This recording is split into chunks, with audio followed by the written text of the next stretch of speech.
Oke, silakan itu. Ya, suatu hari yang indah. Hari ini saya bisa sharingkan ke teman-teman di Harvest Agency. Ini banyak teman-teman yang hadir pada hari ini meskipun kemarin kecapean dari kuliah, tapi dapat semangat. Saya yakin pasti nggak ada yang hasil yang menyadari proses. Teman-teman di sini semua ada teman-teman yang mau berproses. Amin. Amin. Dan saya yakin one day teman-teman akan memetik sebuah hasil dari teman-teman yang pernah dilalui proses-proses yang pernah Anda lalui semua. Saya yakin itu. Spesialkan juga untuk Pak Kandu dan juga untuk Jenanya juga udah mengundang saya.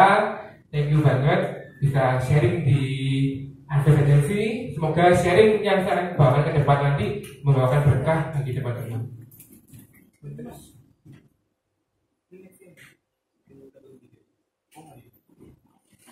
Oke.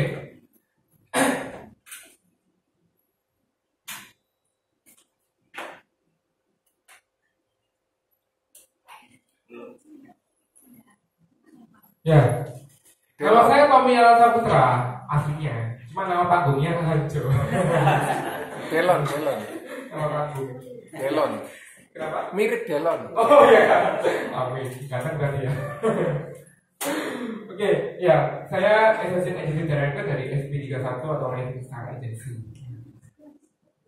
Oke, saya mau sharing teman-teman. Pengalaman saya setelah saya lulus kuliah ya. Ya, 2012 sampai 2016 saya lulusan manajemen ya di salah satu Universitas Surabaya di Petra. Saya juga waktu itu juga saya sebagai asisten dosen juga, sambilan juga kan lumayan dapat duit sambil ngajar.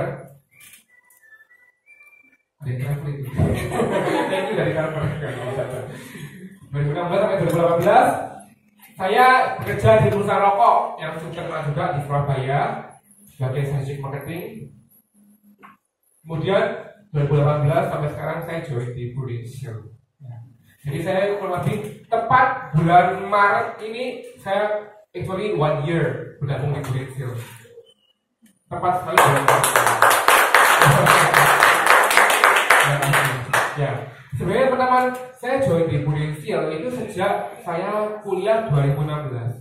Saya direkrut sama salah satu adik dari Jakarta, agensi Jakarta ya. Tapi saya nggak nyemplung. Saya emang cuma sungkan saja karena beliau adalah dosen saya, ya kan? Dia dosen skripsi saya. Kalau ditolak ya bukan, ya kan? Akhirnya dia bawa ACI dan lain sebagainya.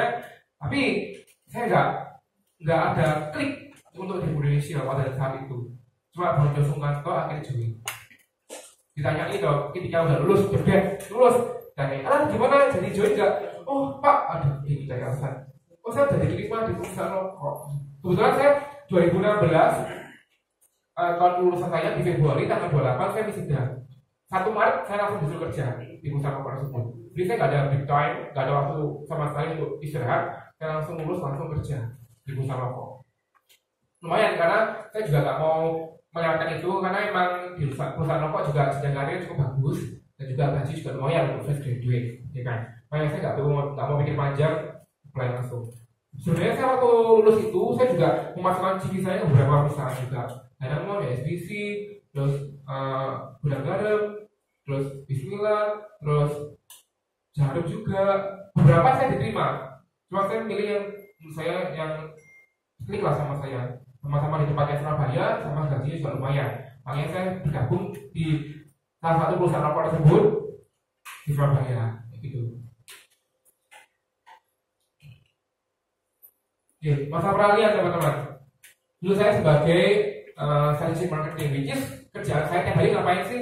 Saya di Surabaya cuma 2 minggu kok teman-teman. 2 minggu di Surabaya setiap bulan ya, 2 minggu di luar kota. 2 minggu di Surabaya, 2 minggu di luar kota. Gitu terus. Bandung, Jakarta, Tangerang, Medan. Terus saya banyak tahu tentang luar kota sana. Karena emang tugas saya emang tiap minggu sekali harus di luar kota.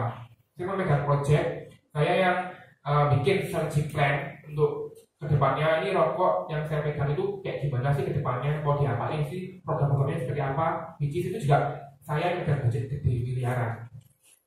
Saya setiap 2 minggu sekali juga harus present ke direksi, ke CEO.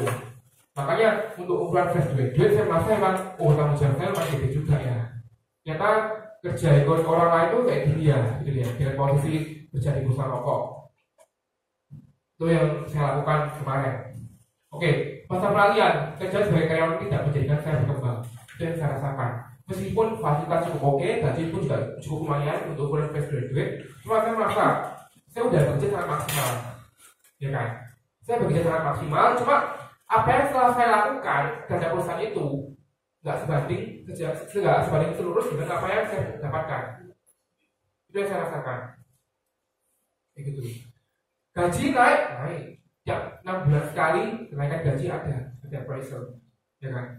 Kebetulan saya juga kemarin kan saya masuk program FT ya, dari 4 orang program FT ini yang dikatakan terbaik saya, gitu kan kemarin, ya kan?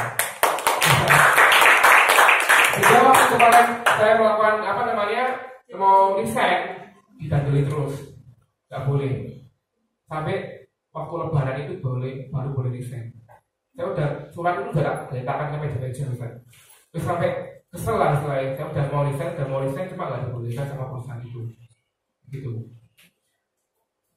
Terus benci asuransi jadi cinta asuransi. Dulu saya waktu jadi karyawan, bolak-balik ya diprospekin sama agen-agen asuransi. Ayo kamu punya asuransi belum udah ada asuransi belum? Udah dari perusahaan kan juga banyak ada 2 asuransi, ya kan? Benci saya ambil asuransi itu.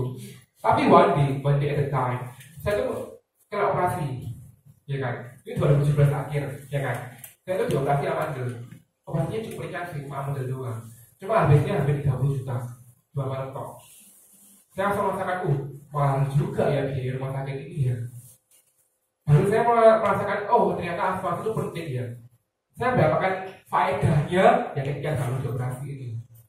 Itu yang memutuskan saya November saya udah mikir, dulu lah aku beda asuransi prudensial ya. Coba saya tak jelidik prudensialnya apa ya, gitu. Jadi saya memang benar-benar mau terjun di asuransi ketika saya mengalami hibah ini, gitu. Saya kebetulan kenal leader saya itu karena kakak kelas saya, ya kan. Jadi sebelumnya leader yang dulu yang dimana nggak ada sistem sama sekali ya, makanya saya nggak ngerti ternyata prudensialnya hebat, ada sistem diajarin ini diajarin itu. Cuma karena perusahaan saya, karena agensi saya dulu itu nggak ada sistem, nggak ada kantor di Surabaya, saya nggak tahu ternyata prudensial kayak gitu, ya kan. Itu yang membuat saya nggak mau jalan, ya kan. Tapi saya lihat tuh, ini ada temanku kok sukses ya di prudensial ya, makanya saya mengajukan diri. Aku mau join lagi di prudensial setelah 2 tahun kerja dikit untuk orang lain di perusahaan rokok. Saya cek, akhirnya kita ketemuan, ya udah. Akhirnya officially saya mulai jalan di prudensial itu Februari sampai Maret. Itu bulan pertama saya join di prudensial. Kemudian hal yang saya pelajari lagi di prudensial ketika saya berbisnis di asuransi ini, saya lebih down to earth, terus terang.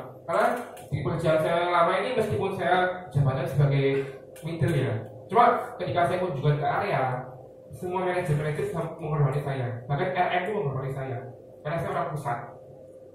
Ketika ada laporan apa, tinggal tak email, sisi aja ke direksi, mari. Dia akan export dia menurut saya. Karena tugas saya ya emang ngeliat produkku ya apa, tak kasih budget miliaran, cuma aku nggak jalan kenapa? Tuntut, apa nggak jalan. Jadi emang kesannya saya tuh dari dulu tuh emang pendidikan itu emang selalu kayak berbagi gitu loh. Makanya ketika saya berpindah haluan, bagi setir ke asuransi, jadi ini, halo AI, dalam teman nasabah, apa kabar AI gitu. Dulu kan enggak, saya gitu, halo Pak, apa kabar Pak Alan? Tulisannya kebalikannya. It's okay. Ini adalah learning proses. Saya justru merasa lebih nyaman, merasa lebih enjoy ketika saya join di prudensial ini dibandingkan saya yang dulu. Totally change, totally berubah semua gitu. Dari apa yang saya kerjakan, dari proses hidup yang saya lakukan, berubah. Itu yang menurut saya lebih baik daripada yang saya dulu. Kemudian saya merasakan bahwa di prudensial ini sangat fleksibel waktunya, sangat super fleksibel. Kalau saya jam 8 kemarin ya waktu di perusahaan lain itu harus datang ke kantor, ya kan? Kalau ini enggak, fleksibel banget. Kalau kamu mau sukses, ya harus kerja terus. Kalau kamu mau nyantai-nyantai aja ya, kamu ya gitu-gitu aja. It depends on you. Ini tergantung ke kalian semua. Begitu, fleksibel. Work for myself and my life. Mungkin di sini saya mau tanya sih, ada nggak teman-teman di sini yang masih kerja ikut orang lain? Full time semua Pak, full time. Udah semua ya? Semua. Oh, tepuk tangan buat kalian.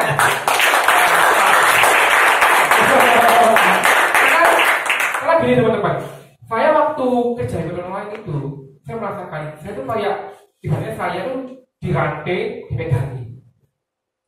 Bisa bebas. Itu yang saya rasakan waktu saya kerja di ikut orang lain. Makanya buat teman-teman yang masih kerja ikut orang lain, tepat besar sekali. Dan gini, kalau saya kerja ikut orang lain ya teman-teman ya, yang sugih siapa? Kita kerja ngoyong-ngoyong, pulang malam lembur-lembur, sing sugih duluan siapa? Oh enggak, ya enggak. Beda sama kerja di sini. Saya kerja ngoyong-ngoyong, pulang malam, sing sugih siapa? Ya dia masih ngepek, ya kan? Itu yang namanya saya sebutkan work for myself, bekerja untuk diriku sendiri dan untuk hidupku. Beda banget. The more you effort, the more you get. Semakin teman-teman effortnya gede, semakin teman-teman mau berusaha, mau berproses, pasti saya yakin hasilnya juga akan mengkhianati usaha kalian. Begitu. Terus saya juga merasakan jadi leader yang sesungguhnya teman-teman. Even saya barusan dilantik kemarin per Januari kemarin di Hendra sebagai AAD, tapi saya merasakan juga ada perbedaan. Jadi sebelumnya saya sebagai agent saja, lalu berubah jadi AAD yang leader ya notabene ya, harus menghandle agent-agent saya, gitu kan. Saya merasakan perbedaan. Di sini ada yang teman-teman yang masih jadi agent, ada?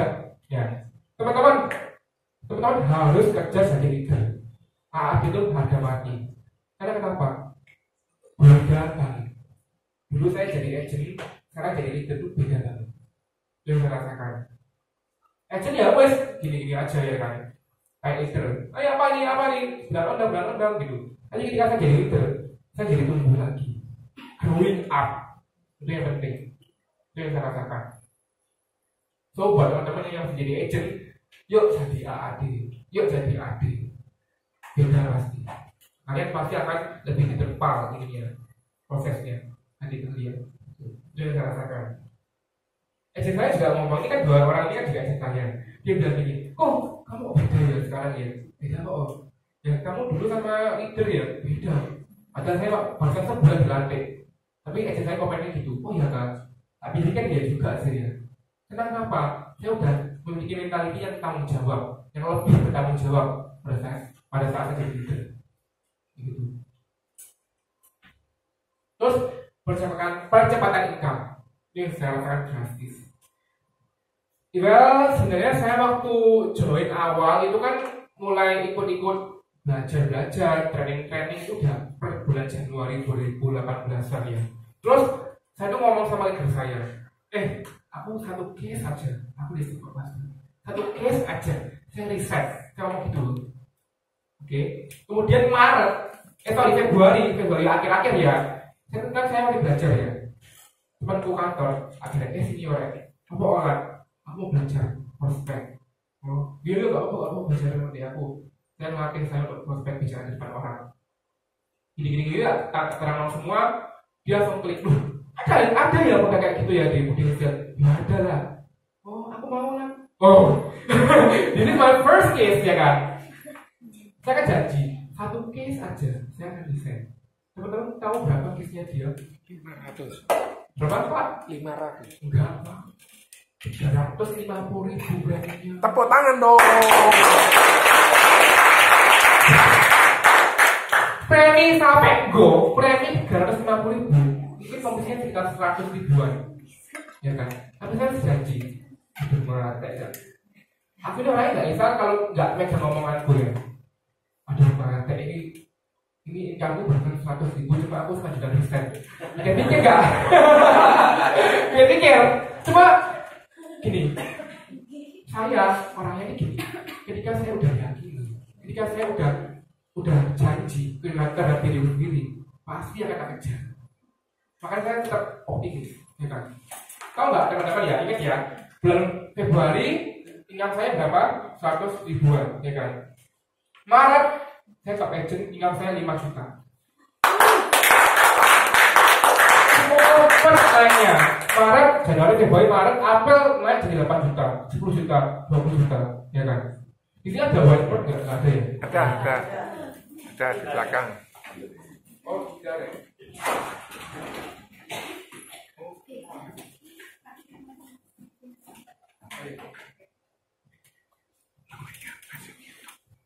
Ini saya mau ajak hitung-hitungan teman-teman. Ini yang saya lakukan ya.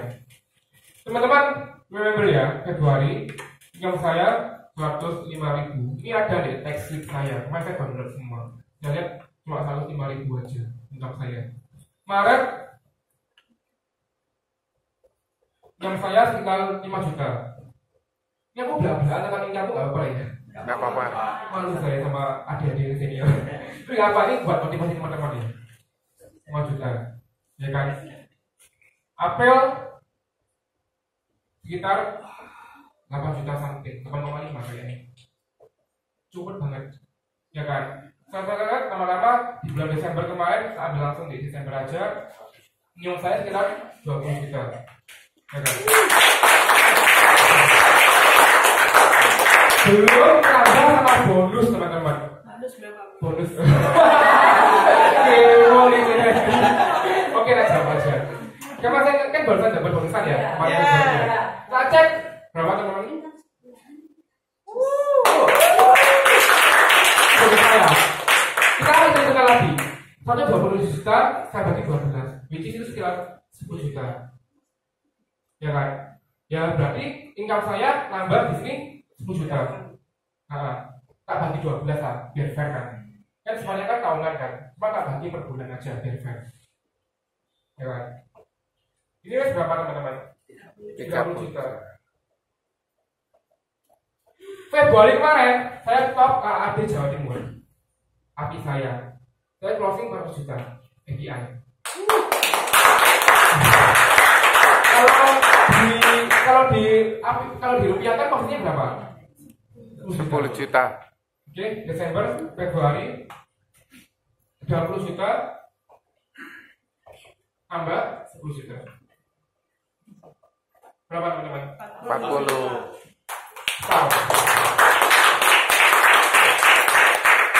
Saya baru klik kemarin waktu saya ngeliat text saya kan Februari. Oh ya, aku kan join kan sekitar Februari Maret ya.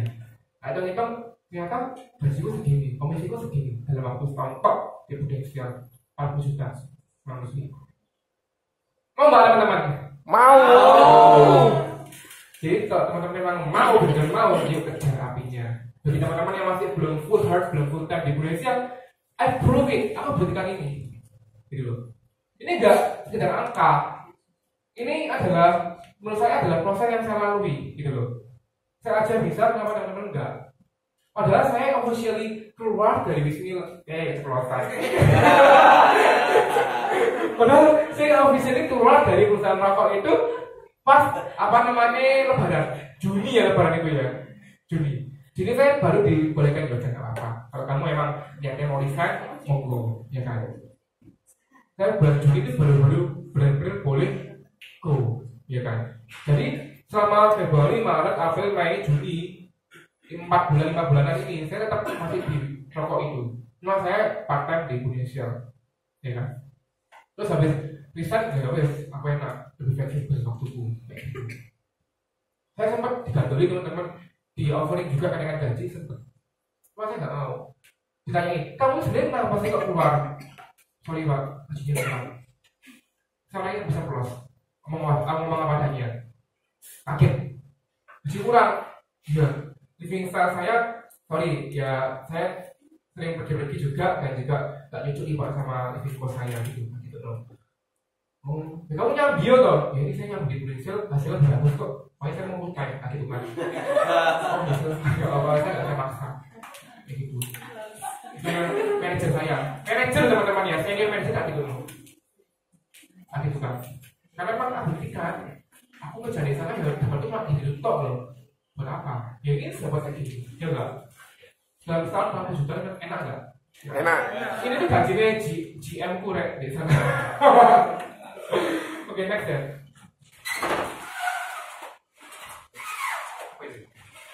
Enak nih. Enak nih.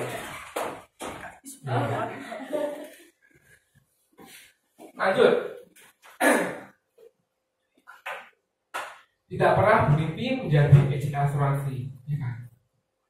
Namun saya yakin dan imani agar dengan profesi ini saya dapat meraih mimpi. Bisnis ini adalah bisnis yang terbukti mencetak miliarder di bumi. Dengan semangat dan motivasi, saya yakin dan kasih bukti. Teman-teman, saya dulu cita-cita jadi apa? Kerja itu perusahaan orang lain, itu perusahaan nasional atau multinasional, ya kan? Itu bukan mimpi saya, bukan mimpi saya kerja di asuransi ini. Cuma karena saya melihat bahwa banyak orang sukses, banyak miliarder yang tercipta gara-gara bisnis ini cuma bondol lambe toh di kafe. Iri nggak aku? Iri. Jangan deh. Ini padahal ini apa namanya? Ambil aku saya pinter aku ini waktu kuliah itu. Tapi dulunya PDE. Mary nggak? Mary. Makanya saya langsung urusan untuk di Indonesia. Gengsi pasti, ya kan? Saya dulunya orang yang dihormati, jadi diusir-usir. Saya ada dulu waktu awal-awal join di Indonesia ya, saya nggak pernah ngepost tentang Indonesia sama sekali di Instagram saya. Apa gengsi? Disakiti pernah. Saya klien kayak disakiti sama kamu ngapain? Enggak. Aduh, sakit hati teman-teman. Ditolaki ya berkali, ya kan? Karena memang bisnis itu adalah bisnis penolakan, wajar ditolaki. Dikhianati pernah juga. Disakiti, kok jadi galau ya aku ya. Gengsi, disakiti, ditolaki, dikhianati, disakiti, terkejar raih mimpi. Itu yang penting. Why? Kenapa teman-teman? Karena gengsi ini adalah proses untuk mencapai sebuah kesuksesan kalian. Kalau kalian nggak diginikan, nggak ada apa ya, nggak ada faedahnya gitu, kayak nggak ada deketnya gitu loh. Sukses itu nggak gampang gitu loh. Siapa bilang kerja jadi agen asuransi itu gampang? Enggak. Cuma kalau kalian bisa klik, bisa menemukan polanya, jadi gampang. Di awal kelihatannya susah, tapi kalau kalian udah klik, udah tahu pola kerjanya, jadi lebih gampang. Jadi gampang lah. Gitu. Saya aja pagi-pagi buka WA, ada orang dari Medan minta apa? Pak, saya bikinkan jiwa dong, upaya jiwa. Dada dalam dirinya, income itu. Kemarin saya Februari kemarin, saya kan datang ke Mojokerto. Dia chat saya langsung, minta asuransi kesehatan. Tanpa lagi, on the spot langsung semua. Banyak kok teman-teman, ketika kita udah bisa membuktikan bahwa kita bisa, mereka yang akan datang ke kita. Banyak yang chat ke saya minta apa namanya dibikinkan ilustrasi. Boleh saya nggak kenal sebelumnya, kenal lewat sosial media, kayak gitu. Udah, kayak tadi pagi aja loh berusaha loh. Ada nasabah dari Medan chat saya di WA. Ada agent saya, calon agent chat minta di BOP. Itu kalau kalian udah bisa membuktikan bahwa kalian bisa, orang-orang akan meri pasti, akan ikut, akan kepengen, gitu. Jangan pernah menyerah. Ditolak karena sudah punya asuransi. Sering nggak? Sering banget. Sempat minder dan ini mundur diri. Merasa langkah baru ini kurang diberkati. Padahal baru ditolak satu kali. Ini yang saya alami. Saya waktu join awal-awal, saya merasa, aduh, aku yakin nih orang ini bakal proses di saya. Cuma ketika saya datang ini ditolak, sakit hati yang saya. Akhirnya. Tapi apa telepon leader saya, Paliki. Aku kayak tak cocok di asuransi ini. Padahal baru ditolak satu kali, teman-teman. Kenapa? Ya, karena emang saya belum tahu konsepnya. Saya belum tahu tentang pola kerjanya seperti apa. Begitu, wajar. Tapi kata leader, aku harus tetap berlari. Mengejar nasabah demi api. Meski ditolak bikin sakit hati, harus tetap maju, jaga konsistensi. Ini yang penting teman-teman, jaga konsistensimu demi api. Ya kan? Ini kisah nyata teman-teman. Saya bikin pantun gini bukannya saya gombas, enggak. Ini adalah story saya. Cuma saya berusaha untuk mengemasnya biar teman-teman nggak bosan. Kayak gitu. Ini kisah saya yang saya alami. Kisah si AI. Sorry, udah punya asuransi. Akan jatuh sampai Banyuwangi. Nggak pulang 300 juta lagi. Ini orang yang nolak saya, yang bikin saya sampai down, sampai triple leader. Aku gak cocok di asuransi. Undur diri aja. Itu yang orang ini yang bikin saya seperti itu. Cuma orang ini juga yang membakar saya. Orang ini juga yang membuat saya akan yakin bahwa ini adalah bisnis yang pasti. Makanya orang ini sangat saya cinta nih. Selalu saya kenal, ya kan. Terus teman-teman, orang ini juga yang kemarin membawakan saya menjadi top AAD juga. Jadi dua kemarin, hari Timur direferensikan ke kakaknya. On the spot closing 200 juta lebih, ya kan? Langsung, tak mikir panjang. Karena kenapa? Ya saya prinsipnya saya ya, kalau saya punya nasabah, kalau tak pegang, kalau tak jaga. Itu satu background aku sendiri. Saya datang sana, ayo sini makan. Kamu ngapain di hotel di rumahnya Ali aja. Sampai segitunya teman-teman. Tipe mantu. Enggak, anaknya cowok. Oh, cowok. Enggak loh. Cuma ya kenapa? Karena emang kita saya sih kalau udah punya nasabah ya tak melakukan seperti I trade seperti my family kayak gitu. Akhirnya ya enaknya apa? Tabungan juga kemarin barusan closing juga 200 juta lagi dari kakaknya dia direferensikan. Dia yang sekarang jadi agent saya malah dia promosi. Kamu harus beli asuransi gak? Pakai prudensial loh. Nggak kenal sama agentku. Begitu loh Rek. Oh, itu AI terharu saya. Gak apa-apa. Banyak teman-teman yang kayak gitu. Karena kita harus menjaga relasi, menjaga hubungan itu penting. Saya tidak pernah gagal. Saya hanya menemukan 10.000 cara yang tidak akan berhasil.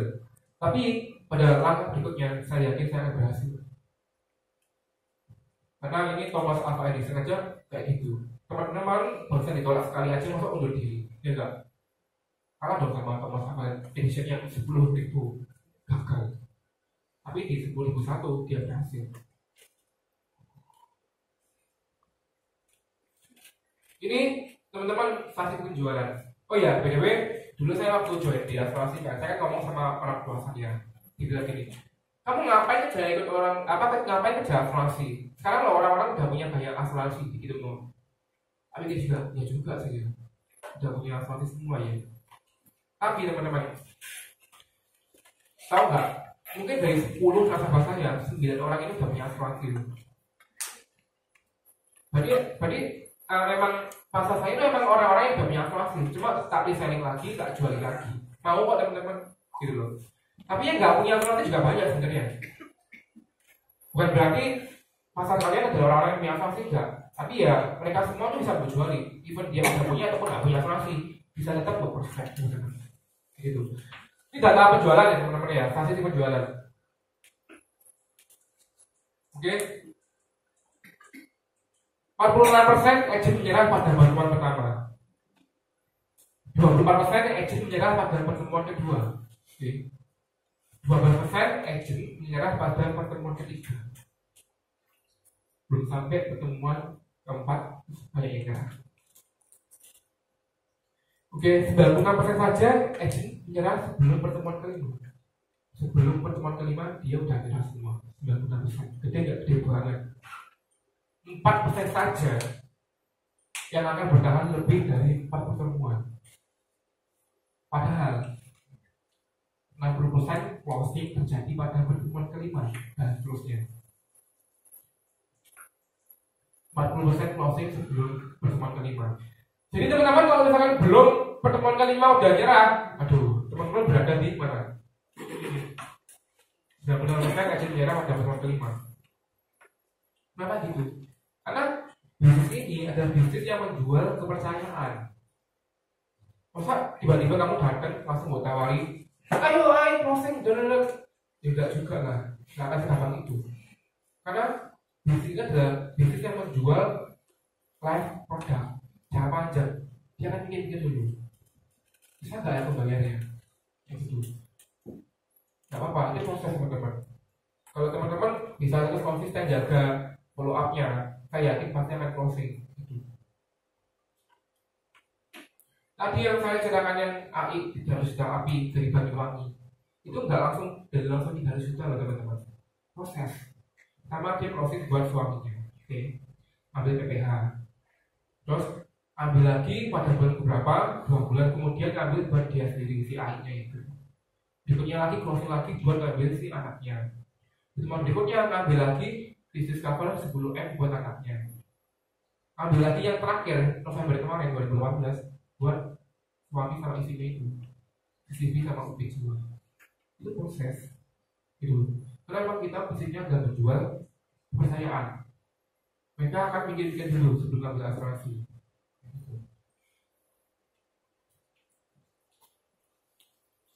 Ini juga ada data juga ya teman-teman ya.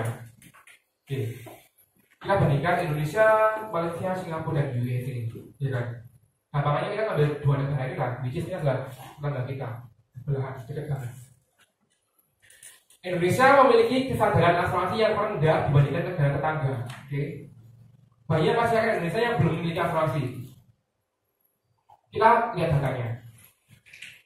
Pendapatan premi asuransi versus GDP, produknya itu relatif lebih rendah. Artinya masyarakat Indonesia masih enggan membeli terlalu mahal polis asuransi, padahal sebenarnya dia mampu. GDP-nya tinggi, cuma premi pendapatan negaranya kecil, ya kan? Kalau dikompar sama negara tetangganya, kalah, ya kan? Produk asuransi semakin inovatif, ada inflasi, banyak peluang untuk upgrade atau nambah manfaat. Ini yang yang saya buktikan juga. Dulu mama saya bilangnya apa mama saya? Kamu nggak usah jual asuransi, sekarang udah punya asuransi semua orang-orang. Tapi kenyataannya ya mereka closing semua tuh orang-orang yang nggak punya asuransi. Kenapa? Karena inflasi teman-teman. Produk selalu ada, kalau inovatif. Kemarin keluar lagi CHC, keluar lagi PGB kayak PJB kayak BBB kayak apa-apa kayak dia upgrade keluar lagi kayak banyak di produknya. Dan kalian bisa offer itu. Karena namanya kebutuhan ya nggak akan ada habisnya kayak gitu. Ini data teman-teman, data nggak akan berbohong. Jadi teman-teman yang ada yang merasa minder, aduh susah kok asuransi sekarang angel, banyak orang sudah punya asuransi, susah kok kurang deh jadi turun. Enggak, itu datanya teman-teman.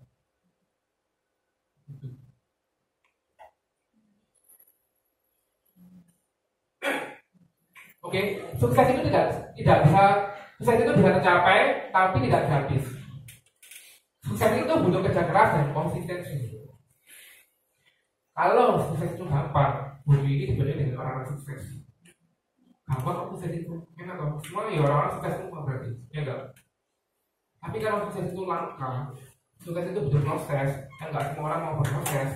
Makanya sukses itu limited, nggak semua orang bisa sukses.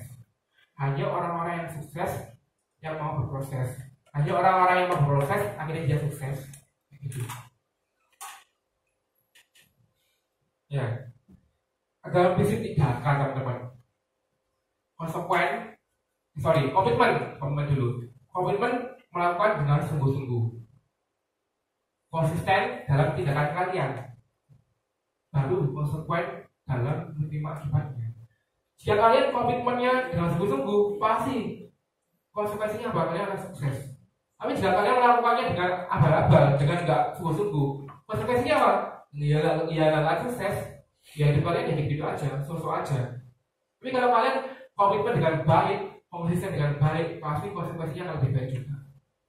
Ini hukum alam lah dulu. Sukses itu not easy. Sukses itu nggak gampang. Ya kan? Ada badai, yang harus kita lewati. Ada terjal yang harus kita lalui.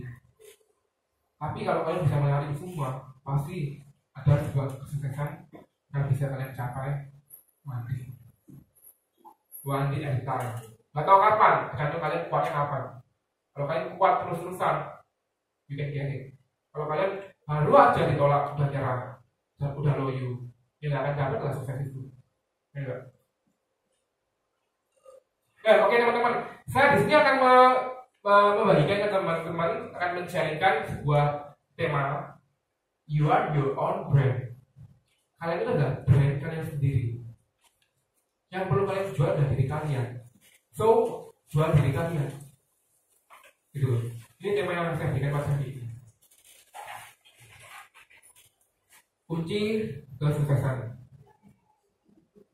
Poin pertama, bangun hubungan dan kepercayaan, ya kan? You must build the relationship first, and then ask them to buy. Kalian harus menolong mereka dulu dengan cara membuat relasi dulu, baru mereka yang nantinya akan ngambil di kalian. Karena hubungan itu penting, ya kan? Saya yang kemarin yang closing itu aja saya nggak kenal sama sekali, bahkan datang sekali ditolak. Cuma saya berusaha untuk jaga hubungan. Akhirnya ambil lagi, terus ambil. Karena saya tahu bahwa ini adalah butuh hubungan, butuh menjaga hubungan, biar mereka percaya sama saya.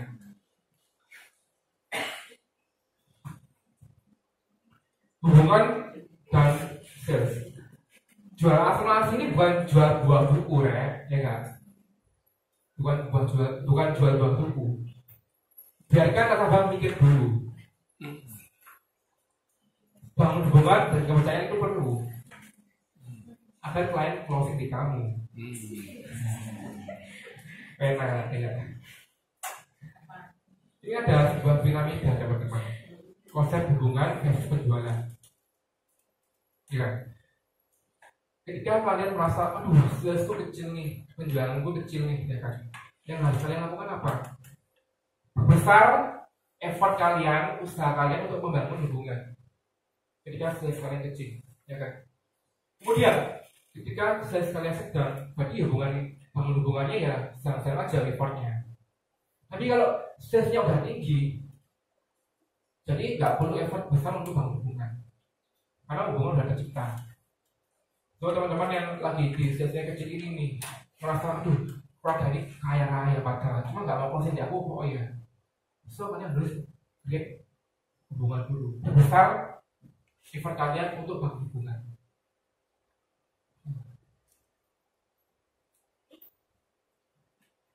Poin kedua, mau closing besar harus punya nilai tambah. Ini yang penting teman-teman, nilai tambah. Saya mau tanya nih teman-teman, sebutkan satu merek ayam goreng favorit Anda. KFC. KFC, apalagi? Pong Solo. AB, apalagi?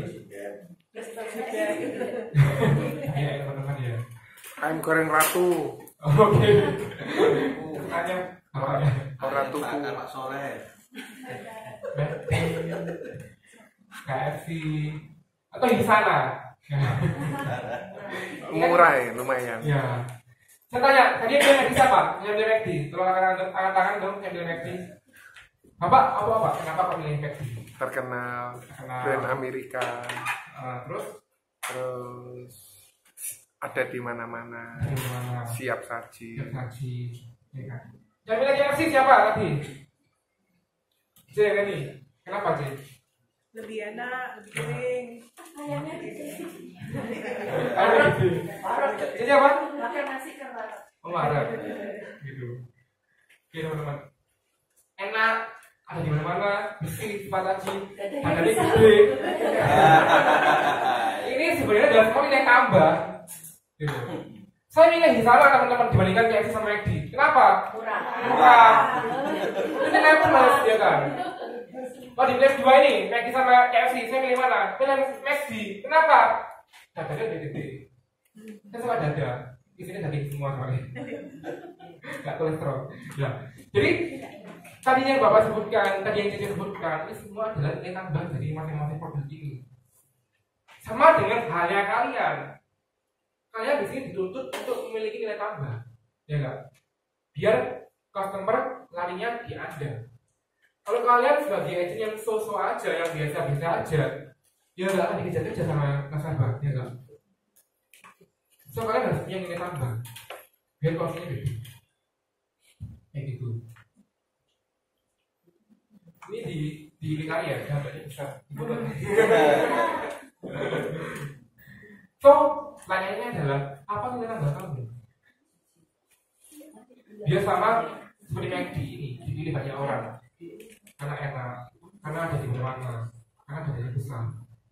nilai tambah kalian apa? Gitu.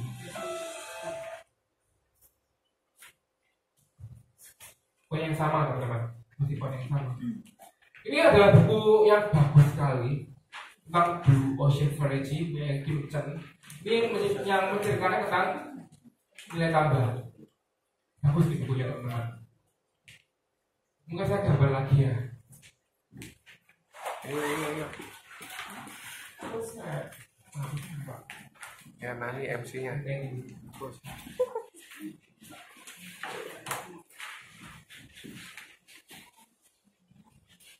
Blank Nani, blank. Teman-teman, Blank.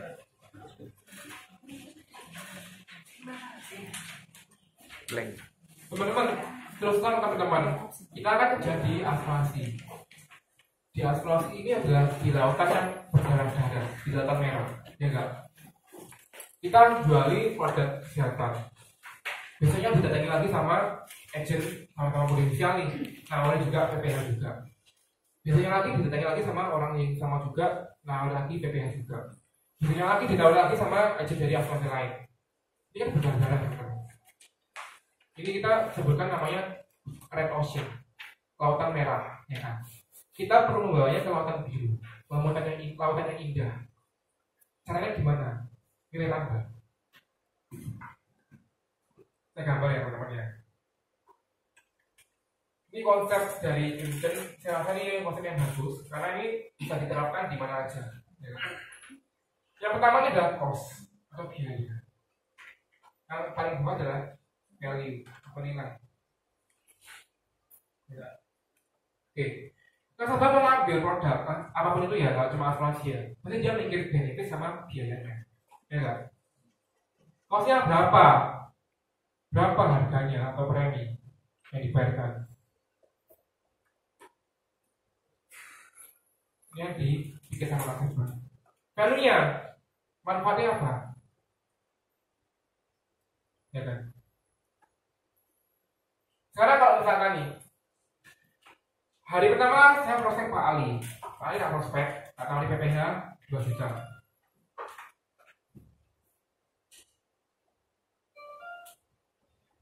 Besoknya ada Bu Dekri. Bu Dekri ini menawarkan PPH juga 2 juta. Preminya sama nggak? Sama-sama potensial kok, sama-sama PPH-nya kok, ya nggak?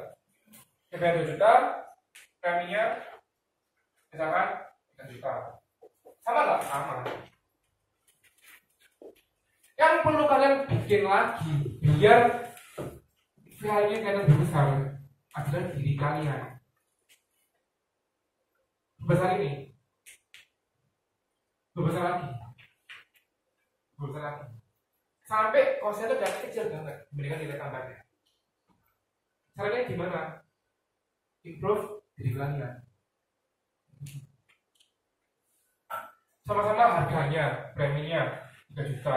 Tapi yang saya tawarkan dengan agent lain sama, PPH juga. Tapi yang bikin beda adalah saya. Nah, saya kenapa? Bedanya apa? Oh, saya ini ngerti produk banyak. Ditanyai ngerti, saya sama nasabah. Oh, saya ini bisa bantu klaim-klaiman. Oh, saya ini on time terus kalau datang ketemu sama nasabah. Dan semua itu adalah nilai tambah yang bisa kalian ciptakan. Kalau kalian nggak ada nilai tambah yang berbeda dengan agent lain, ya gitu aja gitu.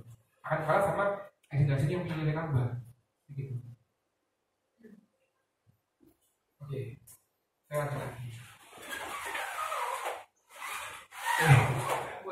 Oh ya. Jadi teman-teman sudah jelas ya tentang konsep nilai tambah ini ya teman-teman ya. Teman-teman bisa buka bukunya tentang Blue Ocean Strategy. Ini bukunya bagus banget teman-teman. Bagus. So teman-teman perlu menuliskan nih apa sih nilai tambah kalian. Oke.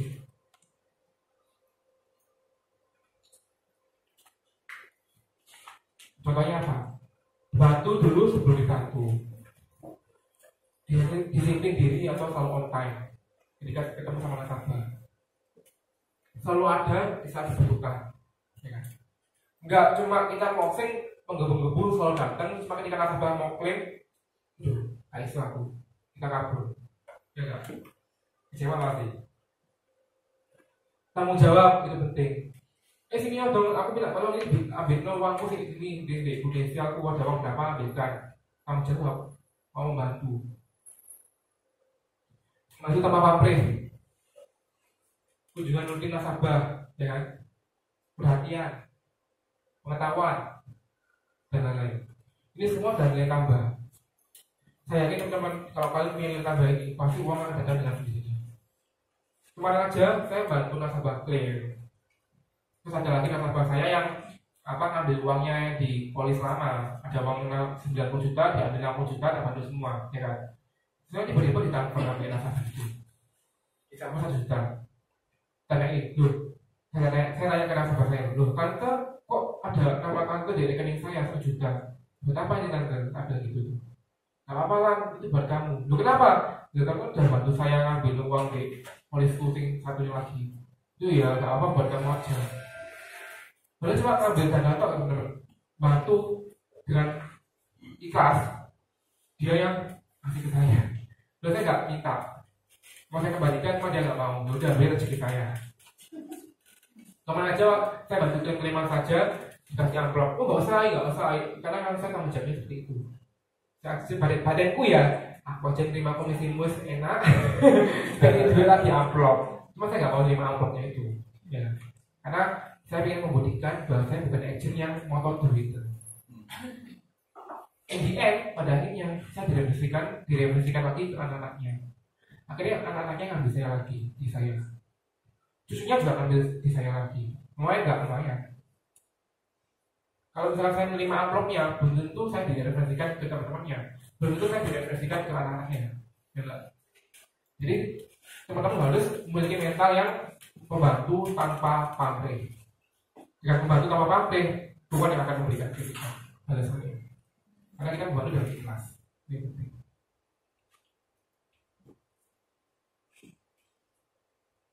Masih poin yang sama. Pengetahuan itu sangat penting. Terus belajar baik dari segi produk sendiri maupun kompositor.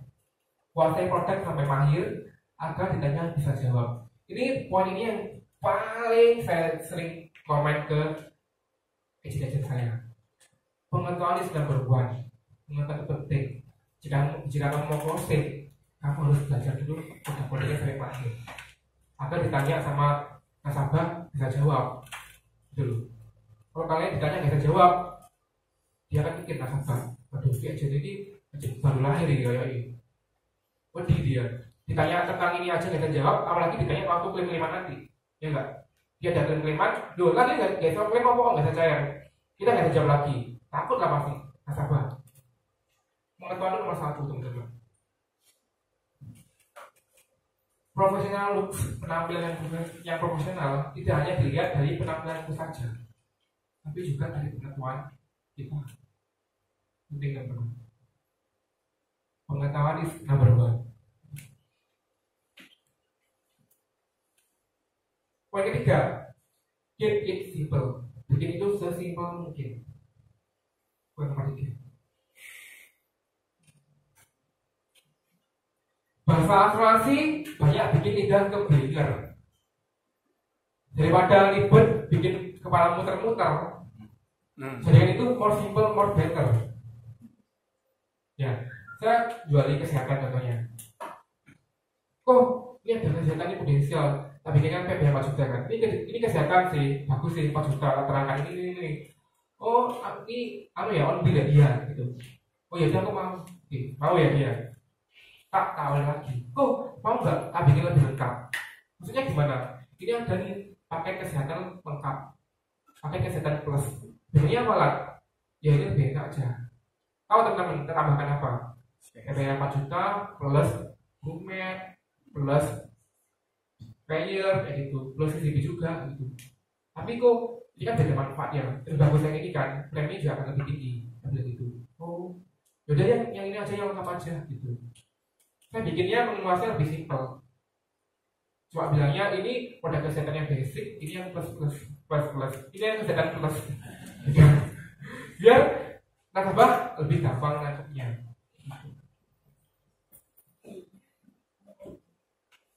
Poin nomor 4, visualisasikan.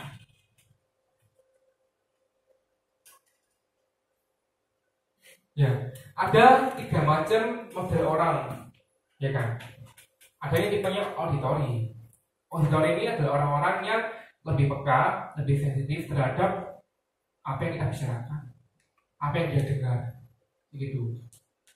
Lalu ada tipe orang yang kinestetik, dia yang emotion approach, dia yang lebih akan klik ketika kita bercerita tentang kisah-kisah, ya kan? Dengan apa yang kita lakukan, gerakan kita, itu yang kinestetik. Kemudian ada tipe orang yang visual, dia nggak akan melihat dari apa yang kita dengarkan saja, tapi dia akan lebih cenderung melihat, lebih peka terhadap apa yang kita gambarkan dengan ekspresi kita, body language kita, apa yang dia lihat. Itu orang visual. Contohnya apa? Teman-teman mau ke toilet nih, ada gambarnya ini. Nah, teman-teman lihat gambar atau tulisan? Gambar. Jadi kita semua ini sebenarnya adalah orang-orang yang lebih ke arah visual. Sama, ketika saya prospek juga, saya selalu menggambar, drawing. Nggak cuma ngomong saja. Ngomong sih semua orang bisa, cuma saya gambar, biar lebih kena di hati nasabah, gitu. Karena kenapa? Karena mayoritas orang Indonesia ini adalah orang-orang visual, akan lebih gampang dimengerti jika ada gambar sama cerita. Gitu. Poin nomor 5, customer experience atau pengalaman pelanggan. Ini saat prospek teman-teman ya, saat dia belum jadi nasabah, kita perlu meng-create namanya customer experience, pengalaman pelanggan. Selalu menceritakan kisah nyata untuk menginspirasi dan memotivasi agar mengambilnya. Mendramatisir bukan berarti lebay, namun untuk menyentuh hatinya. Karena kenapa? Ada beberapa indera yang kita miliki. Manusia punya indera-indera. Ada indera mata untuk melihat, mulut, telinga, sentuhan atau peraba, hidung, dan perasaan. Saya selalu melihat dari sisi perasaannya dia. Saya selalu berusaha untuk menyentuh perasaannya dia. Makanya saya membuat sebuah kisah-kisah yang mungkin ya kisah-kisah nyata juga yang saya selalu ceritakan ke nasabah, biar dia tahu, oh ternyata suatu itu benarnya gini. Itu saya gambarkan juga. Ini dari buku Customer Experience juga, karena memang kunci dalam sebuah nasabah membeli atau tidak perlu kita approach lewat beberapa indera yang dia miliki. Salah satunya dari perasaannya dia. Akhirnya kita bisa menyentuh hatinya dia. Terus sama customer experience ketika jadi nasabah. Tadi yang sebelum saat prospek, ya prospek, ini yang sudah jadi nasabah. Pengalaman klien yang memuaskan akan membentuk kepercayaan dan loyalitas. Pasti. Ya, saya selalu membuat nasabahnya itu puas dengan saya, service saya. Karena kenapa? Ketika nasabah merasa puas, pasti dia akan loyal terhadap saya. Akhirnya ujung-ujungnya apa? Direfleksikan ke temannya, tambah lagi. Jadi sebelum jadi nasabah, kalian harus meng-approach dari segi pengalaman pelanggan lewat perasaannya dia, itu dia. Saat jadi nasabah juga terus dirawat, terus dijaga, di maintenance, biar dia ada kepercayaan sama kita, biar nggak lapse.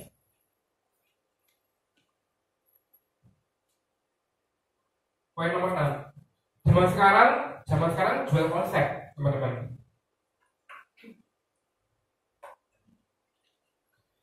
Banyak orang punya asuransi malah sakit hati. Banyak orang punya polis namun tidak tahu fungsi.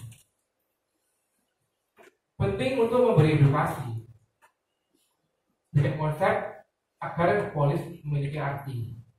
Ini ada kisah teman-teman. Ada satu nasabah, dia klaim di polisian, tapi nggak ada cair, ya kan? Setelah kita cek, oh ternyata dia ngambil jiwa, bukan kesehatan. Doain, ya manusia nggak ada cair kesehatannya, karena yang di polisnya itu jiwa, jelaskan, bukan kesehatan. Oh iya, jadi nggak penting dong. Penting nggak teman-teman? Jiwa penting juga. Edukasi, tuh jangan ditutup air. Jiwa ini penting wae buat periksa, buat keperluan, gitu. Setiap polis harus memiliki arti. Kemarin ada nasabah ngambil CCP. Ada konsepnya. Kemarin Februari kemarin saya kan memberikan 2 gambar ilustrasi. PPH sama UP, 2 eman. Satu lagi PPH sama CCP 2 eman, ya kan? Secara premi murah mana? UP kan, ada UP-nya kan, dibandingkan sama yang CCP. Nasabah tanya ke saya, loh kan, ini kamu murahnya ada jiwa nih ya, sama-sama 2M loh ya. Ya emang tuh gitu. Ya semua ada sing ini aja, sing jiwa aja lebih murah kok. Mau nggak teman-teman? Nggak mau deh. Preminya lebih gede yang ada CCTV ini kok. Komisi lebih gede yang mana? Ada CCTV-nya. Tapi bukan itu yang penting. Yang penting apa? Berikan konsep, berikan pengetahuan, berikan arti. Besok jangan ambil UP tuh. Kalau UP ini yang menikmati bukan susu berarti, tapi adalah anak-anak yang susu, animalisnya. Tapi kalau CCTV ini yang menikmati susu sendiri, ini buat garansi pendapatan susu. Tapi dengan konsep seperti itu. Oh gitu ya Lan ya? Iya. Oh makanya susu ini lebih mahal karena memang secara fungsi lebih banyak fungsinya yang CCTV. Dia menjual dari sisi fungsinya. Akhirnya nasabah itu nggak jadi ngambil UP, ambilnya CCTV. Jadi kemana akhirnya case saya lebih besar, gitu. Karena dia ngambilnya jadinya yang CCTV bukan UP juga.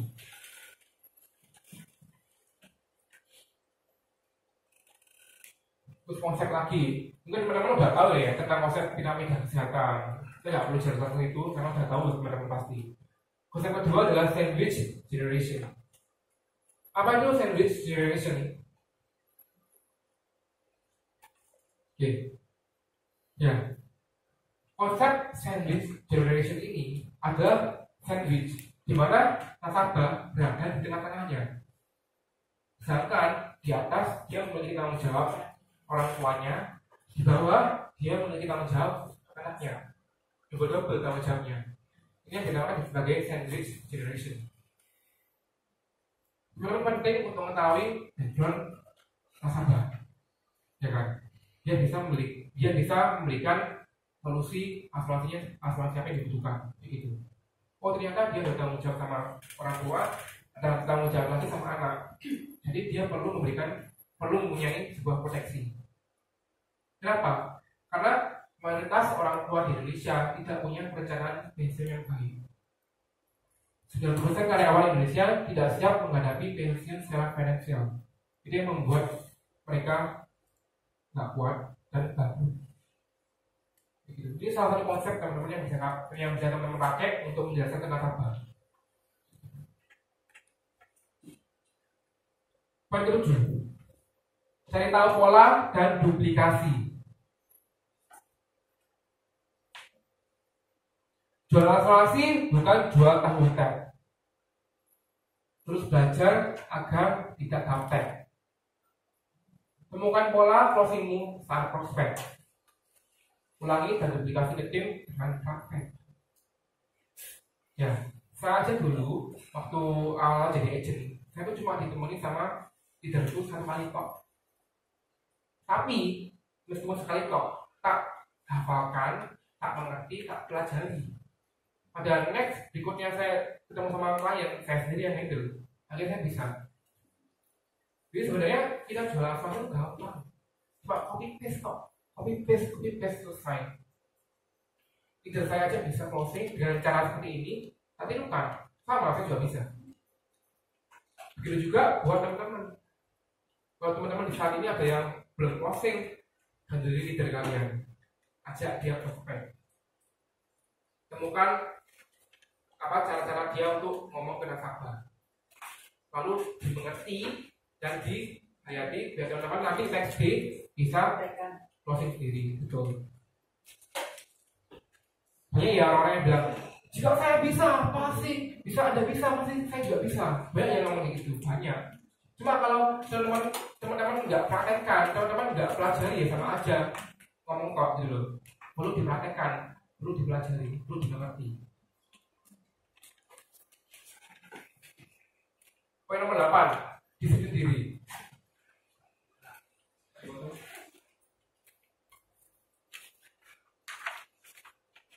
Oke.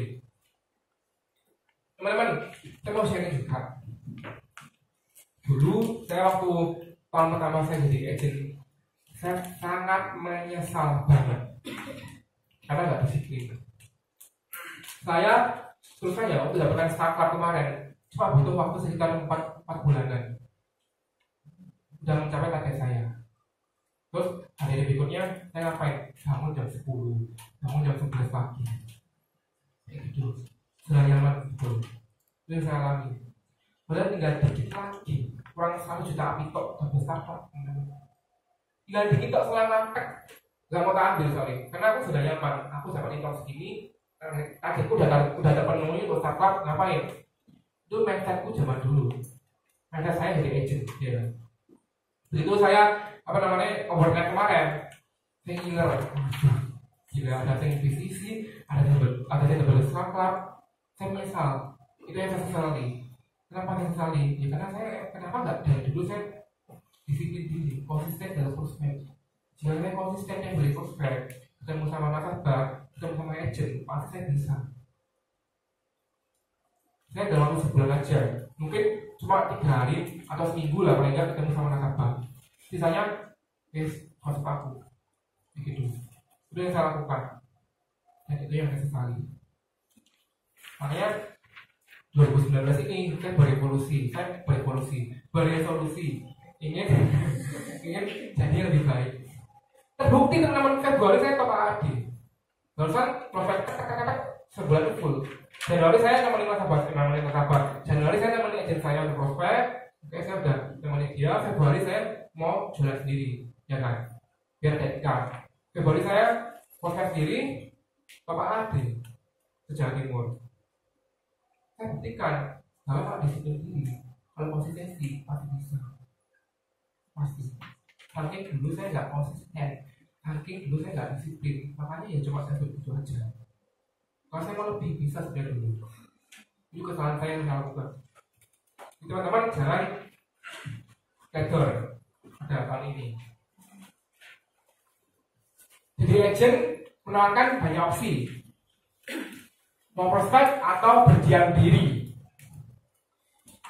Boleh nyaman harus dihati-hati agar tidak mati suri. Ini yang banyak agent alami, mati suri. Bangun habit kalian, bangun disiplin diri kalian. Hari Senin mengapa mau prospek lah. Selasa prospek lagi, Rabu rekrut, ya kan? Kamis prospek, Jumat rekrut, Sabtu rekrut, Minggu ya oke lah. Semalitan ke medi ke gereja ke kemana ke bebas, ya kan? Ada waktu untuk break, ya kan? Tapi yang perlu teman-teman jaga adalah konsistensi jadwal kalian. Kemarin hari Minggu saja, minggu ya. Saya kemarin dari Nganjuk ada acara nikahan, terus balik ke Surabaya langsung menemui nasabahnya agent saya sore di Pakuwon Mall, terus malam saya janjian ada nasabah saya juga ke Sidoarjo, atau minggu pulang jam 10 malam. Closing juga kemarin di spot di Sidoarjo. Karena saya yakin bahwa proses itu nggak akan menyenangkan kalian. Saya yakin banget. Saya buktikan, saya mau konsisten minggu-minggu nggak apa-apa saya kerja, coba kerja. Karena saya udah ada janji sama dia, nggak enak saya pending lagi. Atau ke Sidoarjo, nggak percuma saya ke Sidoarjo, nggak percuma saya dari Nganjuk ke Surabaya, akhirnya closing juga. Lumayan. Sekarang aku sudah ambil on the spot. Langsung dia deal. Ya bang, mau nggak? Mau. Untung nggak butuh follow up. Langsung teman-teman. Ya itu karena emang konsistensi itu penting. Konsistensi, disiplin penting. Agar terbiasa teman-teman. Ini Ini poin 9, ini poin yang krusial tentang personal branding. Personal branding. I am a brand. Diri saya adalah brand saya. Saya jualan ini bukan jualan potensial, bukan jualan PPH. Tapi saya jualan aku, jualan alam. Kayak gitu.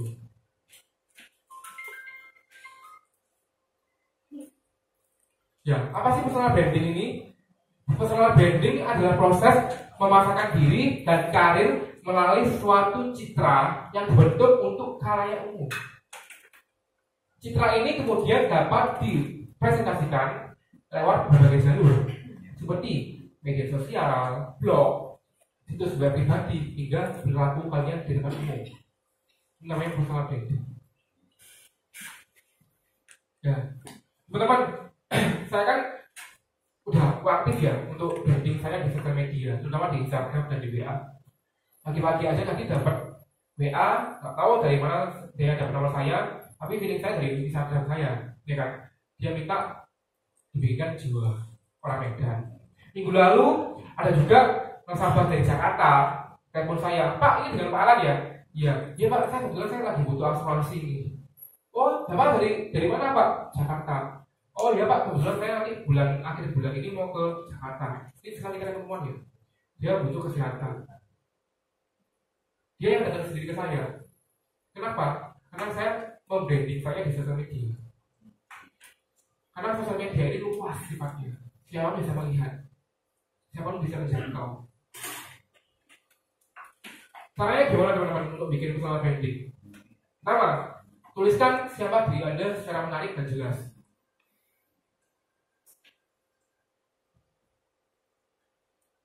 Lalu, gunakan media untuk memperoleh jaringan. Zaman now, teman-teman zaman sekarang, saya teman gampang. Follow aja, klik follow. Bisa jadi teman, ya enggak? Kalau dia follow back. Terus ada Facebook, tak add. Dia nggak balik, jadi teman. Gampang banget zaman sekarang saya teman. Ya. C. Poin berikutnya, memperluas konten. Membuat konten yang berkualitas dan bermanfaat. Konten itu harus bermanfaat dan berkualitas. Harus punya nilai jualnya. Kalian post, jangan post makanan. Post yang apa yang kalian sekarang kerjakan. Oh saya ketemu ini closing, foto di post. Biar orang yang melihat itu tahu, oh ternyata ini aja yang aktif. Akhirnya dia mau kontak kalian. Gunakan etika yang baik. Buat postingannya yang baik-baik, misalnya isinya negatif. Karena kenapa? Saya yakin apa yang kalian ucapkan, apa yang kalian post di sosial media itu kayak bola salju. Kalau kalian ngepost yang positif, pasti dia akan mengirim positif juga. Karena banyak yang lihat, ya kan.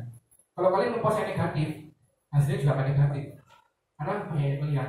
Orang akan mengecap, oh ini gini. Karena post-post kalian itu negatif. Kemudian, manfaatkan sosial media dengan karakteristik dan fungsinya. Sosial media. Ya. Bukan artis, tapi ingin terkenal. Tak perlu bikin postingan Instagram sensasional. Aku lagi mandi cepet. Sensasional. Cukup kreatif, tapi jangan diasal. Ayo tunjukkan siapa kamu di media sosial. Aku ini adalah konsultan finansial.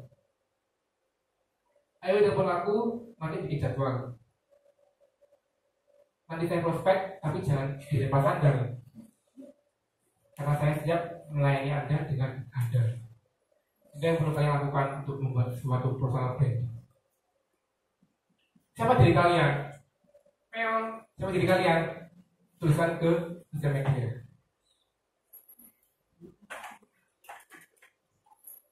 Ya, masih poin yang sama. Cuma saya mau menggaris bawahi tentang sosial media. Mengapa sosial media?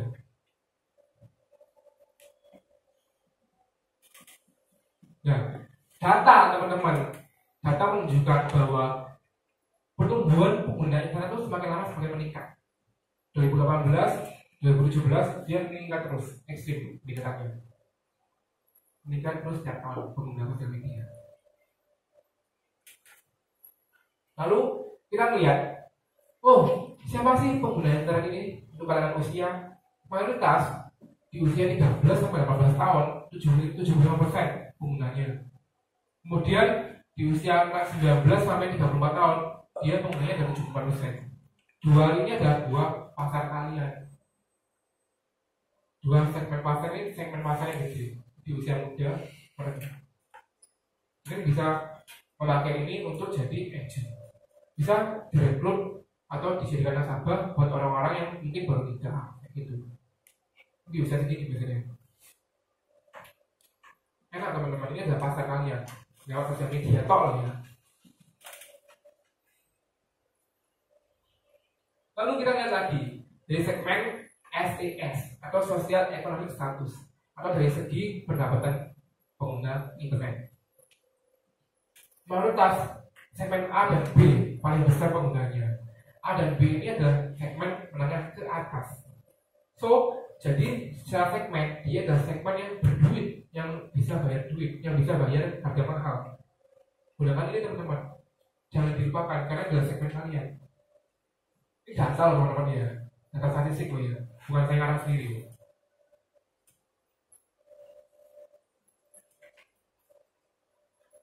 Terus kita lihat layanan apa sih yang paling banyak diakses? Yang paling besar adalah dari chatting. Ya kan? Pengguna internet dia kebanyakan untuk chatting, WA, gitu, line.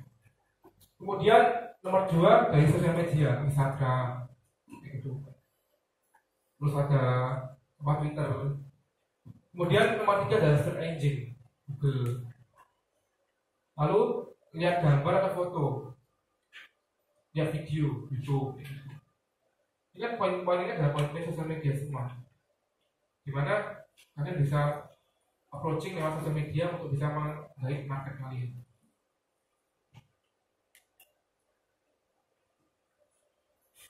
Terus kita lihat dari pemanfaatan internet di bidang edukasi. Ternyata 55% untuk baca artikel, oke? 49% untuk melihat video atau tutorial. Kita tanya nih, jika kita mau beli HP, ada S10 baru. Masa kita langsung beli? Enggak tuh. Kita kan melihat review kayak gimana. Kita ngelihat review dari mana? YouTube. Tuh. Saya mau beli HP, lihat dulu dari YouTube. Tapi enggak nih? Dilihat. Sama. Ada juga orang yang melihat asuransi juga dari YouTube. Karena banyak sekarang konten kreator yang tentang asuransi. Dia melihat reviewnya dari apa? Dari YouTube. So kalian bisa menggunakan media sosial YouTube sebagai cara promosi kalian. Cara branding kalian. Ini salah satu juga yang saya lakukan. Saya membuat personal branding lewat Instagram. Kenapa Instagram? Karena data menunjukkan Instagram ini aplikasi yang paling kuat customer engagement-nya. So saya mulai berani untuk bikin konten-konten show up dan referensial ke akun saya di Instagram. Yang post konten yang positif ya kan. Akhirnya apa? Ya komennya juga positif semua. Ini nggak tahu dari siapa nih. Ada yang bilang, oh I'm absolutely loving this. I'm confident that everyone bla bla bla bla. Keep up, keren kok, sukses selalu. Selalu kenal saya Berna dari agensi MRT One, Favor Lampung. Ini kan konten yang positif menghasilkan komen yang positif. Kalau konten kalian negatif, komennya juga akan negatif. Jadi salju akan mengirim. Kalau komennya yang positif, orang yang lihat apa? Oh ternyata bagus juga ya orang ini ya. Nanti ngambil di kita, gitu.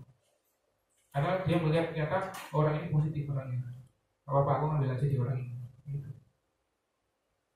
Contoh yang saya lakukan. Dari segi Instagram ya. Kemudian dari mana lagi? YouTube. Kita juga pernah bikin video di YouTube. Ini ada kata bahasanya kemarin untuk klaim, ya kan? Tak bikin YouTube, tak bikin reviewnya seperti apa? Mas tak subscribe. Oh iya dah. Mungkin bisa diklik ya. Ini tak ada langsung link kok. Coba diklik aja nanti akan muncul videonya. Diklik bapak. Iya, api. Iya, api. Ini yang saya barusan post di YouTube beberapa bulan yang lalu. Ini kan bersama saya Ranco. Di sini saya ada kedatangan tamu spesial. Ini nasabah dari Indonesia sendiri. Itu Ibu Sri.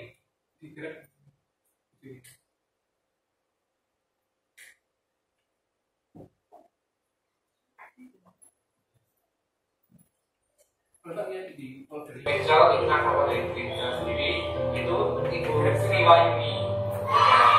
Ya.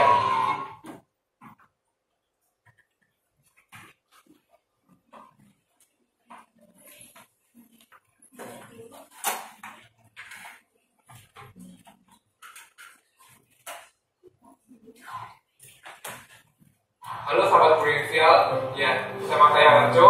Di sini saya ada kedatangan tamu spesial itu nasabah dari Indonesia sendiri, itu Ibu Sri Wayuni. Ya, ayo kita mulai wawancaranya ya. Ya, ayo kalau boleh tahu, selama ini ayo tidak punya asuransi apa aja yang akan diambil? Kita sensor teman-teman. Ya, apa-apa. Karena dia yang buat lain. Kalau lain ambil Indonesia dua asuransi diambil sama lainnya. Kemudian tahun kemarin ayo terus beli lagi kan Indonesia kesehatan. Ya, yang hitam ya, mobil ya. Kenapa ayo kok beli lagi di Prudensial? Prudensial itu remnya enak. Remnya enak. Betul di rumah sakit itu langsung. Oh iya. Ya, harus terima tindakan berlaku. Ya sampai kanker. Nggak sampai kanker. Ya, 500 ya. Kemarin 500 saya kan ya 1 juta. Terus itu rumah sakitnya semua sebenarnya. Berbayar semua. Sesuai tagihan. Oh, jadi ini akhirnya dulu punya kartu yang lama, terus sama yang upgrade jadi kartu yang hitam atau yang mobil. Dengan kartu yang hitam ini tinggal tunjukkan KTP saja sama kartu Prudensial, tinggal masuk saja, langsung dikasih kamar tanpa bayar spesial di depan. Iya, kalau itu enak banget ya ya. Jadi kalau di rumah sakit langsung diterima, langsung menggunakan software ini aja. Ya, oke, baik. Kemudian kira-kira pengalaman apa yang membuat Anda senang dengan Prudensial selama kemarin rawat inap dengan Prudensial? Kalau Prudensial semuanya tuntas, jadi 1000 aja nggak nambah. Jadi ya masuk komisi saya sakit, kata saya sakit itu sama. Keluar ya terima kasih belajar sudah nggak bayar. Kalau bayar 100.000 kan 200.000 ya. Nggak sama sekali. Semua terbayar. Berapa kali kemarin? Saya mau 10 kali yang pertama semua dibayar sama Prudensial. Ya, betul. Ini lah. Ya. Sampai 8 juta lebih untuk terapi sama untuk kontrol. Semua bayar. Semua bayar. Jadi ya, alhamdulillah. Jadi alhamdulillah saya tidak sampai kanker. Jadi sakit semua dari semua. Makanya semua jadi kalau ada apa itu makanya saya alat kecantikan langsung makan. Tapi waktu saya juga semua beres ya kemarin ya. Itu semua bukan karena saya, itu semua karena Prudensial emang bikin pelayanan yang terbaik teman-teman. Saya sebagai perantara saja untuk menolong karena ketika rumah saya wajib nolong dan semoga juga Prudensial yang terbaik, maka semua juga bisa Prudensial.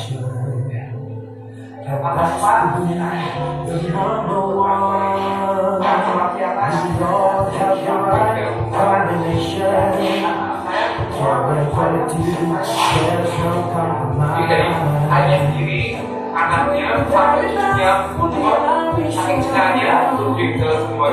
Karena ini Prudensial yang terbaik.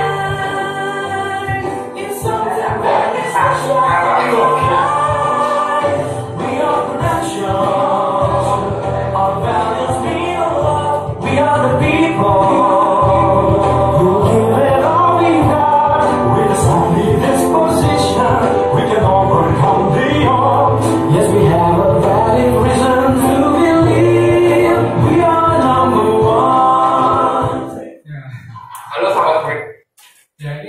video yang saya bikin. Dan ini enak teman-teman. Saya tinggal kalau misalkan ada nasabah ya, saya prospek itu ya. Saya kan orang Kediri ya. Dan ini orangnya cukup terkenal di Kediri, ya kan. Jadi ketika saya prospek di Kediri, dia nggak closing duluan nih. Malamnya tak siapkan linknya. Terus dia melihat video saya, biar dia percaya bahwa ternyata di budget itu gampang klik-klikannya, bahwa ternyata bisa cair juga klik-klikannya. Ini salah satu cara saya buat ending objection yang nolak tentang asuransi. Ini kan review teman-teman, review nyata dari salah satu nasabah saya, karena Kediri yang cukup terkenal di sana. Jadi tinggal tak share di WA-nya saja, dia bisa buka sendiri. Begitu. Teman-teman juga bisa nanti kalau misalkan ada nasabah klaim, teman-teman bisa wawancarai, terus buat review seperti ini. Next day kalau misalkan kalian prospek sama nasabah, dia ada yang nolak atau gimana, tinggal aja kasih linknya itu, dilihat sama nasabahnya. Oh ternyata bisa juga ya budget terimanya seperti apa, gampang ya.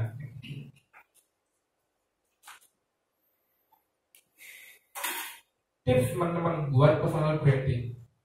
Tipsnya apa? Portfolio yang jelas, misi, visi, nilai, dan pekerjaan yang clear dan jelas. Pahami nilai konten yang akan disajikan, yang akan Anda sajikan. Buat konten itu yang otentik, foto ataupun video yang otentik ya. Terus terang, saya benci banget kalau melihat postingan sama-sama agenda asuransi Prudential. Postingan ini podo semua. Satu post ini lainnya podo kabeh. Sekarang teman-teman coba posisikan jika kalian adalah viewers. Saya sebagai viewer, saya ngelihat postingan si A gambar ini, si B gambar ini, si C gambar ini. Kira-kira yang Anda lakukan apa? Scrolling. Aku baca ini, scroll. Itu cuma yang kalian post. Saya selalu berusaha untuk membuat konten yang baru agar nasabah mau membacanya, agar orang yang mau lihat mau membacanya. Jika konten yang kalian post itu ada konten yang kalian jiplak atau kalian yang ngambil dari mana-mana, ya ada kemungkinan juga orang cuma akan sekedar lewat saja. Ya kan? Saya ngeliat ini, siapa nih nge-post di WA-nya pagi-pagi biasanya, satu grup kan orang Prudential semua. Pagi-pagi saya ngeliat story di WA. Podo kabeh. Jika saya nasabah, pegel nggak? Podo ya, di scroll terus akhirnya. Apa-apa di blog. Nggak bercanda. Makanya intinya apa? Teman-teman harus bikin konten yang otentik atau yang berbeda dari yang lainnya. Gitu. Biar engagementnya semakin kuat sama nasabah. Kemudian poin keempat, buat konten yang interaktif dan informatif. Poin nomor 5, jaga kualitas konten, ya kan? Konten kalian harus jaga kualitasnya. Bangga dan hidupi brand Anda setiap saat. Saya orang Prudential, saya harus bangga, ya kan? Show up terus ke sosial media. Saya Prudential, saya bantu klien berhasil. Saya dapat achievement ini, saya dapat ini. Show up semua di akun sosial media kalian. Biar tercipta sebuah branding yang bagus. Saya teman-teman dan sekarang ini ya, kalau saya keluar sama teman-teman, pasti teman-teman bilangnya apa? Ini loh, bosnya Prudential, bilangnya gitu, ya kan? Artinya apa? Berarti branding saya berhasil.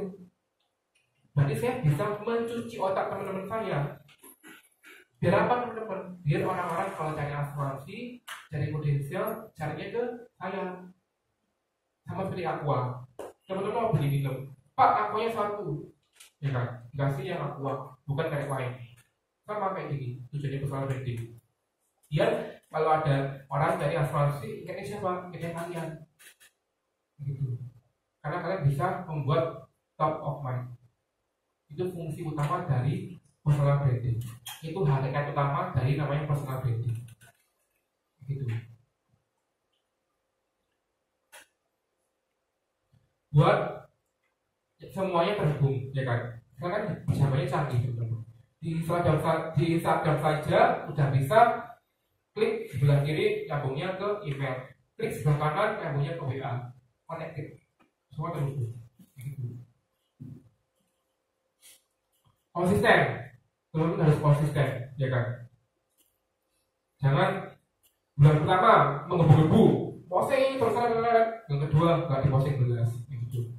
Kita jadi lupa. Kita belum mencuci otak, perlu konsisten. Perlu membuat branding, perlu konsisten.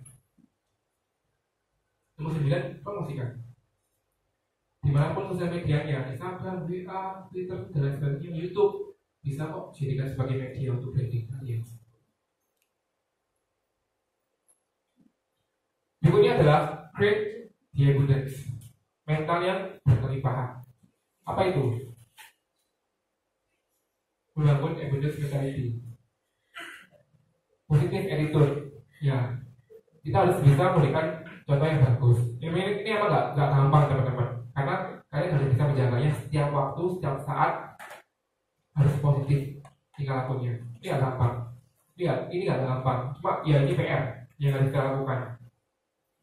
Kedua, sabar dan tetap follow up. Jangan ketika kita udah prospek ditinggal, yang akan nabur di orang lain buat kita. Harus tetap sabar dan tetap di follow up terus.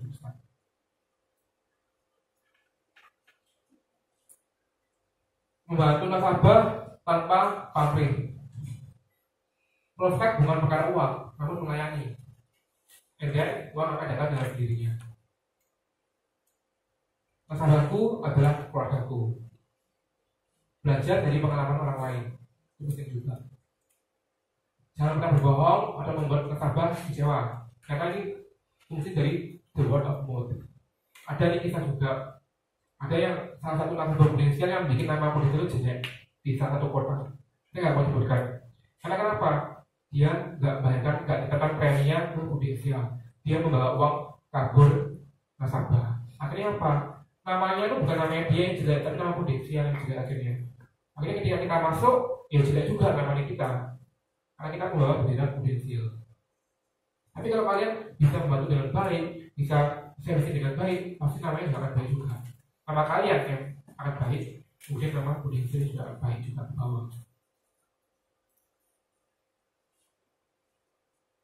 So, tanyakan pada diri Anda sebelum Anda prospek. Ini yang saya lakukan sebelum saya closing. That's why kenapa saya juga akhir-akhir ini juga banyak sekali closing on the spot, karena saya selalu menanyakan diri saya seperti ini. Kenapa kalian harus beli produk saya? Kenapa? Kok nggak di produk orang lain aja? Juga. Sebelum kalian prospek, kalian harus bisa menjawab ini. Harus bisa jawab. Pertanyaan kedua, kenapa kalian harus yakin pada saya? Kok nggak di Pak yang lain aja? Kok nggak di CC yang lain aja? Kok harus ke saya yakinnya? Kenapa kalian harus percayanya pada saya, bukan pada orang lain? Padahal baru kenal. Kenapa kalian harus beli saat ini? Kok nggak besok aja? Kok nggak bulan depan aja? Bagaimana kalian bisa langsung merespon penawaran Anda? Tanyakan pada diri Anda sebelum Anda prospek. Ini pertanyaan-pertanyaan yang bisa langsung menembak nasabah. Karena ya sebenarnya nasabah ini nggak mau ngambil ya karena kalian nggak menerangkan tentang ini semua. Anda nggak menjawab pertanyaan dia semua. Akhirnya dia ditunda.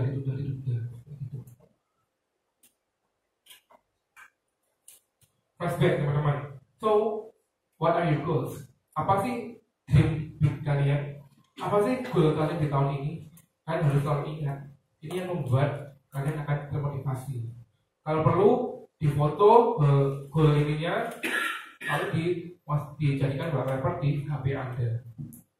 Biar selalu ingat. Biar selalu termotivasi. Biar selalu ingin mengejar impian Anda. Ini yang saya lakukan teman-teman. Saya ingin sih kali ini goal saya ingin 2M pribadi sendiri produksi saya. Ini target 2 saya, tapi saya ingin banget 2M pribadi saya. Saya udah tembus sekitar 400 saja di bulan Februari. Saya udah bisa buktikan 400 juta api, saya udah pegang di bulan Februari, belum bulan ini. Bulan ini ada lagi. Dan kenapa saya bisa begitu? Karena saya selalu ingin ada dream saya. apa impian saya. Itu yang selalu saya ingat terus. Dan ini yang menjadikan saya termotivasi untuk terus kerja ke Jokowi.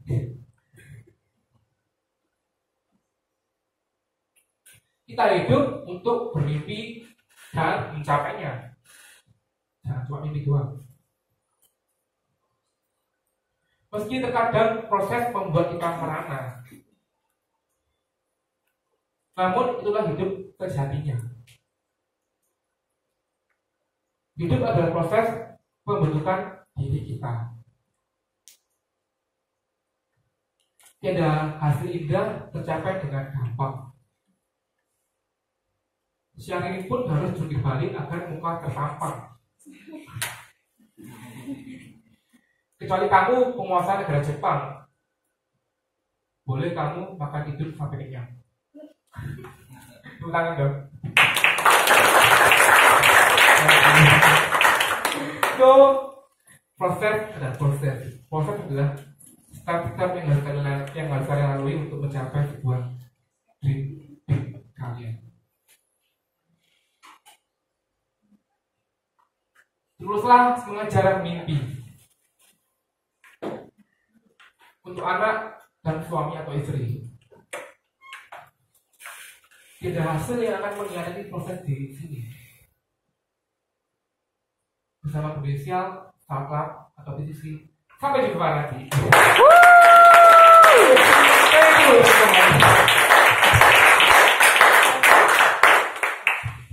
Terima kasih Malang yang mau datang dan sharing yang luar biasa. Mungkin ada pertanyaan? Monggo silakan ditanyakan. Ya.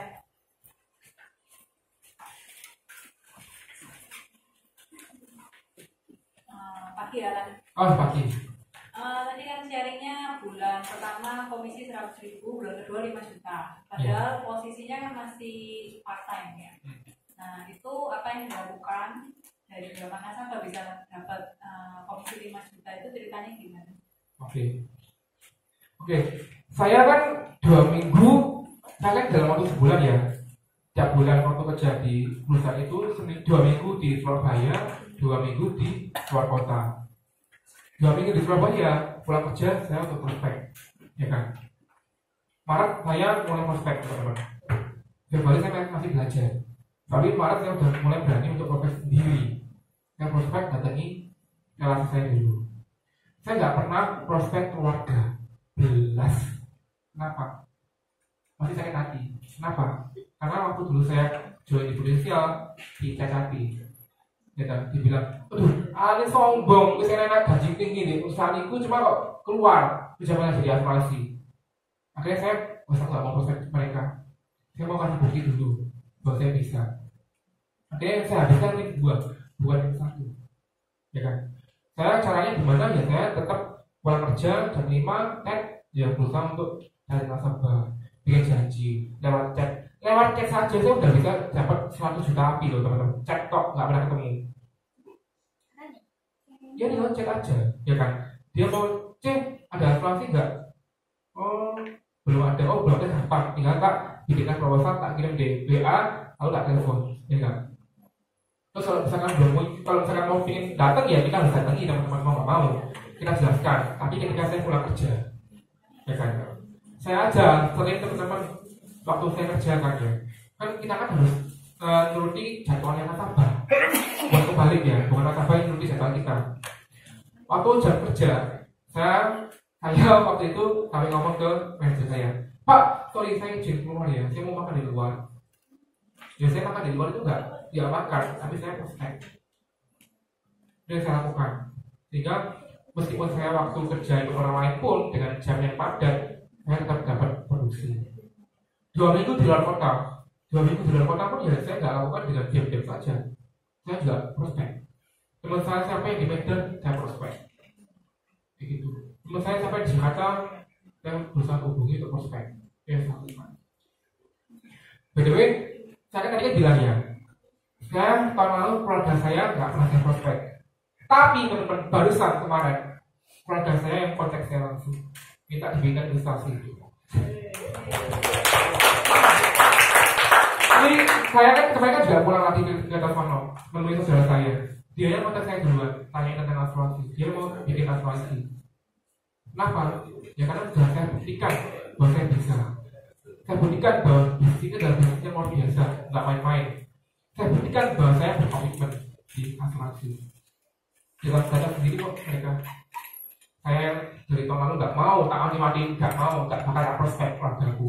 Keluarga dari mama, keluarga dari siapapun nggak ada prospek. Ya kan? Karena saya dengar orang saya cerita, kamu lo dibilang sombong gini-gini. Mungkin tahu aja. Cuma one day tahun lalu saya dapat liburan kemana? Thailand, Korea, Berlin. Saya belum ngomong. Aku dapat liburan ke sini. Oh iya enggak, kaget mereka semua. Saya nyanyi. Terus income berapa? Ada deh. Saya nggak mau sebut income-nya. Karena saya merasa income saya ini masih kurang lagi. Saya ingin income saya lebih daripada yang saya dapatkan sekarang untuk bisa membungkam mereka-mereka yang meyakini saya, mereka-mereka yang udah mencemooh saya. Bukan berarti dendam, enggak. Nah, saya nggak dendam. Saya ingin cuma kasih bukti saja ke mereka semua, dan saya mau kasih bukti ke diriku yang udah berani melepas perusahaan lama bergabung di Indonesia. Begitu.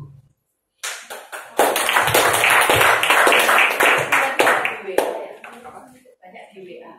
Ya, saja. Gimana caranya Data. Saya mereka semua mau kasih. Loh, saya cek WA link 2 ya. Link 2 kan saya kan punya Instagram ya kan. Instagram kan banyak kan teman saya ada ribuan di sana. Siapa yang saya following berarti mereka teman dekatku, ya kan. Jadi tinggal saya cek. Saya tanya, WA aku berapa? Oke kan. Karena kalau kita post lewat Instagram kan nggak enak. Lebih baik kita cek lewat WA. Ketika dia masih nomor WA-nya ya, berarti saya langsung ke WA tadinya. Kita prospek, kita approaching, bikin jadwal ketemuan ya. Kalau misalnya dia mau ketemuan, telepon dulu, selesai kayak gitu juga. Gitu. Apakah kebanyakan mau dibuatnya?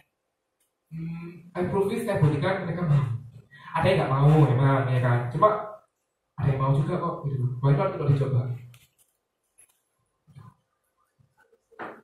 Ada lagi pertanyaan? Saya rasa cukup ya. Terima kasih banyak sharingnya. Thank you. Bisa